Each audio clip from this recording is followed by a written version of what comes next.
India versus South Africa red ball கிரிக்கெட்ல India south Africa கிட்ட ஒரு தோல்வி அடைஞ்சாலும் ஒயிட் பால் கிரிக்கெட்ல 50 ஓவர் மேட்சஸ்ல இந்தியா 2-1 அப்படின்ட்டு சீரீஸை அழகா தட்டி தூக்கிட்டு போனாங்க.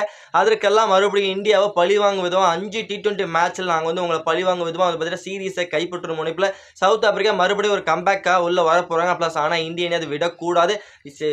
ரெட் பால்ல நம்ம எப்படி தோல்வி அடைஞ்சு ஒயிட் பால்ல வந்து பாத்தீங்கன்னா மறுபடியும் வேற லெவல் கம்பேக் பண்ணி சீரீஸை வின் பண்ணணுமோ பள்ளிக்கு பள்ளி வாங்கணுமோ அதே மாதிரி மறுபடியும் சவுத் ஆப்பிரிக்கா கேமுக்குள்ள வரவிடாம இந்த T20 சீரிஸ் நம்ம வந்து இந்தியா ஜெயிச்சே ஆகணும். அதுலயும் குறிப்பிட்டு சொல்லணும் அப்படின்னா சவுத் ஆப்பிரிக்காவோட தலைவர் வந்து ஏடன் மார்கம் பிளஸ் இந்தியாவோட தலைவர் நம்மளோட தலைவர் சூரியகுமார் யாதவ் ரெண்டு பேருமே பார்த்தீங்கன்னா வேற லெவலில் ஃபைட் பேக் பண்ணி இந்த சீரியஸை யார் வின்னும் பண்ண போறாங்க அப்படிங்கிறத ஒரு கேள்விக்குறியா இருக்க போகுது. பிளஸ் இதுலையும் குறிப்பிட்டு முதல் மேட்ச் எங்க நடக்குது கட்டாக்ல நடக்குது. இந்த மேட்ச் யார் ஜெயிக்கிறதுக்கு வாய்ப்பு அதிகமா இருக்குங்கிறது நம்மளோட கமெண்ட் செக்ஷன்ல மறக்காம பதிவு பண்ணிருங்க. வணக்கம் நண்பர்களே, இந்தியா வர்சஸ் சவுத் ஆப்பிரிக்கா இப்பதான் வந்து பாத்தீங்கன்னா முதல் டெஸ்ட் சீரிஸ்ல இருந்து ஒரு ரொம்ப கஷ்டத்துல வந்து ஓடிஐ சீரிஸ் அப்படி கிடையாது. ரோஹித் சர்மா விராட் கோலி மறுபடியும் கம்பேக் பண்ணி இந்தியன் டீமுக்கு ஒரு வெற்றியை வந்து தேடி கொடுத்துருக்காங்க. வெறித்தனமான ஒரு பெர்ஃபார்மன்ஸ் இருந்தது.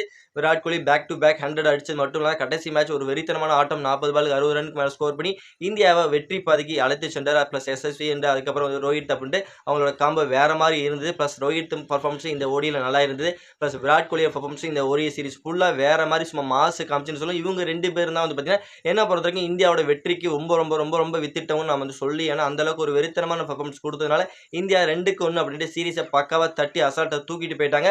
ஓகே, இது ஒரு வெற்றி கொண்டாடுதல் நம்ம வந்து இருந்தாலும் இப்போ மறுபடியும் பார்த்தீங்கன்னா ஒரு வெற்றிங்கிற ஒரு கனியை வந்து சவுத் ஆப்பிரிக்கா பறிச்சுட்டு போவாங்களா பிளஸ் இந்தியா கனி பறிக்க போறாங்களா தான் ஒரு ட்விஸ்ட்ல வந்து மாத்திட்டு இருக்கேன். எதனால அப்படின்னா India versus south Africa 5 T20 match வந்து விளையாட போறாங்க. இதுல முதல் T20 மேட்ச் என்னைக்கு நடக்குது அப்படின்னு பார்த்தீங்கன்னா ஃபர்ஸ்ட் மேட்ச் வர செவ்வாய்க்கிழமை 9ஆம் தேதி நைட்டு 7 மணிக்கு இந்த மேட்ச் வந்து கட்டாக்ல நடக்க போகுது.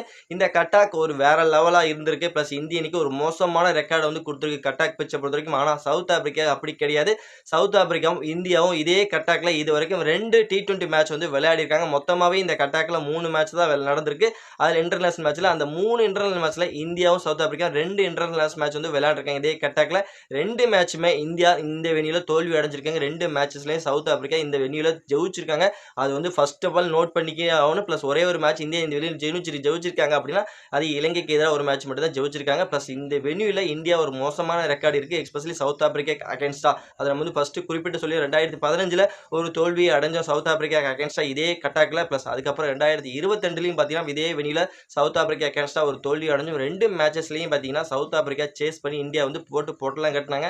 முதல் மேட்ச் இந்தியா வந்து ஒரு 100 ரன் கூட அடிக்க விடாம சுருட்டினாங்க. ரெண்டாவது மேட்ச் பார்த்தீங்கன்னா 148 தான் இந்தியாவில் அடிக்க முடிஞ்சு அதை அசால்ட்டா சேஸ் பண்ணாங்க. ஹென்ரிக் கிளாசன் வேற லெவலா பேட்டிங் பிடிச்சிருந்தார் அந்த மேட்சை பொறுத்த வரைக்கும். அதனால அந்த மேட்ச் வந்து அசால்ட்டா ஈஸியா அந்த மேட்ச் வின் பண்ணாங்க இந்த மேட்சை பொறுத்த வரைக்கும். அதனால இந்த இந்தியா வர்சஸ் சவுத் ஆப்பிரிக்கா இந்த ஃபர்ஸ்ட் T20 கட்டாக் அப்படிங்கிற இந்த ஒரு பழைய ஞாபகங்கள்லாம் மறுபடியும் உள்ள என்ட்ரி கொடுக்கும்போது இந்தியாவுக்கு மறுபடியும் ஒரு நெருக்கடி ஏற்படுத்துமா. இந்த ஒரு பிச் கண்டிஷன் வேற லெவலா இருந்திருக்கு. பிளஸ் இதற்கு முன்னாடி இந்த பிச் எந்த மாதிரி ரியாக்ட் பண்ணிருக்குன்னா இந்த பிச்சோட ஆவரேஜ் ஸ்கோரே பார்த்தீங்கன்னா 140 அப்படிங்கிற மாதிரி தான் இருந்திருக்கு. இதுல 170 160 அடிச்சுன்னா வந்து பார்த்தீங்கன்னா ஈஸியா ஒரு நல்ல ஒரு வெற்றி ஸ்கோரா இருந்திருக்கு. இருந்தாலும் வந்து பார்த்தீங்கன்னா 140 ஒரு ஆவரேஜ் ஸ்கோரா இருந்திருக்கு. இங்க பிச் வந்து பார்த்தீங்கன்னா ஆரம்பத்தில் நியூ பால் அதாவது ஃபாஸ்ட் பாலருக்கு பயங்கர ஸ்விங் இருக்கும். பிளஸ் எக்ஸ்பெஷலி அந்த ஸ்விங்கை வந்து கண்ட்ரோல் பண்ண ரொம்ப ரொம்ப கஷ்டமா இருக்கும். பிளஸ் பிச்சு போக போக பார்த்தீங்கன்னா ஸ்பின்னருக்கு பயங்கரமா வந்து அட்வான்டேஜ் கொடுக்கும். பயங்கரமா டாமினேட் பண்ணுவாங்க. அவங்கள அட்டாக் பண்றது ரொம்ப ரொம்ப கஷ்டமா இருக்கு இந்த பிச்சை பொறுத்த வரைக்கும். அந்த மாதிரி வந்து இந்த பிச்சில் இருந்திருக்கு. இதுக்கு முன்னாடி கண்டிஷன் அந்த மாதிரி தான் இருந்திருக்கு. பிளஸ் பேட்டர் ரொம்ப ரொம்ப கஷ்டப்படுவாங்க. எஸ்பெஷலி இந்த நியூ பால்ல ஒரு ஃபர்ஸ்ட் பவர் பிளேல 6 ஓவரில் ஒரு அட்டாக்கிங் கேம் விளையாண்டா மட்டும்தான் இங்கே பேட்டரெல்லாம் ஒரு நிலைச்சு நின்று ஆட முடியும் அப்படிங்கிற மாதிரி ஒரு வரலாறு இருந்துட்டு தான் இருக்கு. பிளஸ் அந்த வரலாறுலாம் திருத்தும் வகையில் வந்து பார்த்தீங்கன்னா ஒரு அப்டேட் வந்து கிடைச்சிருக்கு. கட்டாக்ல அந்த பிச்சை கொஞ்சம் ஆல்ட்ரேஷன் பண்ணியிருக்காங்க. இப்போ வந்து பார்த்தீங்கன்னா பேட்டிங் பேரடைஸாக கொஞ்சம் மாற்றிருக்கதா ஒரு தகவல் கிடைச்சிருக்கு. ப்ளஸ் அதனால இந்த முதல் T20 நல்ல ஒரு பேட்டிங் விக்கெட்டாக இருக்கும். அதனால நம்ம வந்து ஒரு பெரிய ஸ்கோர் வந்து நம்ம வந்து எதிர்பார்க்கலாம் அப்படிங்கிற மாதிரி இருக்குது. ஏன்னா நல்ல ஒரு ஹை ஸ்கோரிங் கேமாக தான் T20ங்கிறத மாற்றிட்டு இருக்கேன். அதனால இப்போ ஒரு அட்டாக்கிங் கொஞ்சம் ஃபீல்டு வந்து மாற்றிருக்காங்கன்னு சொல்கிறாங்க. ப்ளஸ் கட்டாக்கை பொறுத்த வரைக்கும் அதனால ஒரு ஹை ஸ்கோரிங் கேமாக பார்க்கலாம். ப்ளஸ் இந்த பிச் எந்த மாதிரி ரியாக்ட் பண்ண போதுன்னு தெரியல. இதுக்கு முன்னாடி நடந்ததில் இந்தியா தோல்வி அடைஞ்சிருக்காங்க. பிச்சோட கண்டிஷனே வேற மாதிரி இருந்திருக்கு. ஆனால் இப்போ அட்டாக் வந்து வேற மாதிரி இருக்க போகும் அப்படிங்கிறது அப்டேட் வந்து கிடைச்சிருக்கு. இந்தியா இந்த மேட்ச் வந்து சவுத் ஆப்பிரிக்கா வீழ்த்தணும் பிளஸ் பழைய ரெக்கார்டெல்லாம் உடைக்கணும் அப்படின்னா இந்த மேட்ச் வந்து நம்மளோட பவுலிங் யூனிட் கையில் இருக்கு, பேட்டிங் யூனிட் கையில் இருக்கு. ஏன்னா ஓப்பனிங்ல ஸ்டார்டிங்ல அபிஷேக் அண்டு நம்மளோட சுப்பன் கில் 2 பேரும் தான் ஓப்பன் பண்ணுவாங்க. அவங்க ஒரு அட்டாக்கிங் கேம் விளையாடணும். பிளஸ் அதுக்கப்புறம் திலக், சூர்யா, ஹர்திக் அப்படி அக்ஷர் பட்டேல் அவங்க எல்லாம் ஒரு வேற லெவல் பேட்டிங் இம்ப்ரூவ்மெண்ட் கொடுக்கணும்.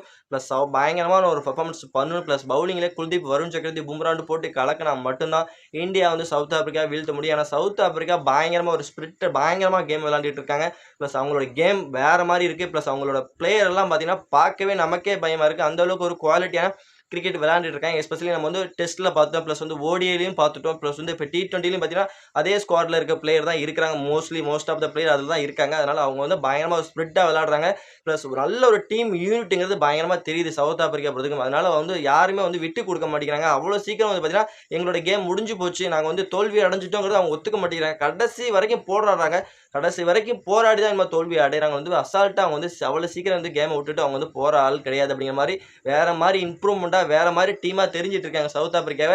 அதனால அப்பேற்பட்ட டீம வீழ்த்தணும் அப்படின்னா, இந்தியாவும் அதே மாரி நல்ல ஒரு யுனைட்டட் டீமா இருக்கணும். பிளஸ் பேட்டிங், பவுலிங், ஃபீல்டிங்ன்ட்டு கேட்ச மிஸ் பண்ணக்கூடாது. மெயினா கேட்ச மிஸ் பண்ணக்கூடாது. கேட்ச மிஸ் பண்ணா இந்தியாவுக்கு பெரிய தலைவலியா அமைஞ்சிரும் அப்படிங்கிறத ஓடிஐ ஃபார்மட்ல நம்ம வந்து பார்த்திருக்கோம். இந்த மாரி பேட்டிங், ஃபீல்டிங்ன்ட்டு எல்லாருமே பார்த்தீங்கன்னா, ஒரு பக்காவான டீமா வந்து செயல்பட்டாங்க அப்படின்னா, சவுத் ஆப்பிரிக்கா அசால்ட்டா இந்த T20ல நம்ம வந்து வீழ்த்தலாம். அந்த ரெக்கார்டு பழைய ரெக்கார்டுங்கிறத உடைக்கலாம் அப்படிங்கிறதுக்கு என்னோட கருத்து. ஓகே ஃபிரெண்ட்ஸ், இந்த India versus South Africa first T20 match எந்த அளவுக்கு போக போகுது, பிளஸ் எந்த மாதிரியான விக்கெட் நம்ம வந்து பார்க்க போறோம். வெறித்தனமான ஒரு பெர்ஃபார்மன்ஸ்ங்கிறது காத்துட்டு இருக்கு. ஒரு ரன் மழையா இல்ல வந்து விக்கெட் மழையா அப்படிங்கிறது நம்ம வந்து பொறுத்திருந்து பார்ப்போம். பிளஸ் இந்த மேட்ச் வந்து யார் ஜெயிக்க போறாங்க? இந்தியா இந்த மேட்ச் வந்து சீரிஸை ஃபர்ஸ்ட் ஜெயிச்சு வந்து வெற்றியோட ஆரம்பிப்பாங்களா, இல்ல சவுத் ஆப்பிரிக்கா இந்த மேட்ச் வந்து ஜெயிச்சு பிளஸ் அவங்க அந்த சீரிஸை வெற்றியோட ஆரம்பிப்பாங்களா அப்படிங்கறது நம்மளோட கமெண்ட் செக்ஷன்ல மறக்காம பதிவு பண்ணிட்டு, மறக்காம நம்ம வீடியோக்கு ஒரு லைக் பண்ணிருங்க. லைக் பண்ணாதான் உங்கள மாதிரி நிறைய நண்பர்கள் நம்மளோட வீடியோ போய் காமிக்கும். அதனால லைக் பண்ணிருங்க. வீடியோ மறக்காம சப்ஸ்கிரைப் பண்ணுங்க. பக்கத்துல பார்த்தீங்கன்னா பெல் ஐகான் இருக்கும். அதையும் கிளிக் பண்ணி நம்மளோட உங்க சப்ஸ்கிரைப் பண்ணி உங்க சப்போர்ட்டிங் ஆதரவு கொடுத்தீங்கன்னா ரொம்ப ரொம்ப யூஸ்ஃபுல்லா இருக்கும். மறக்காம உங்கள மாதிரி நிறைய நண்பர்கள்ட்ட நம்மளோட வீடியோ ஷேர் பண்ணுங்க. உங்களோட சப்போர்ட்டும் ஆதரவும் எனக்கு ரொம்ப ரொம்ப முக்கியம். மறக்காம வீடியோவை வந்து சப்போர்ட் பண்ணுங்க நண்பர்களே. நம்ம வந்து நெக்ஸ்ட் வீடியோல பார்க்கலாம். Bye bye friends.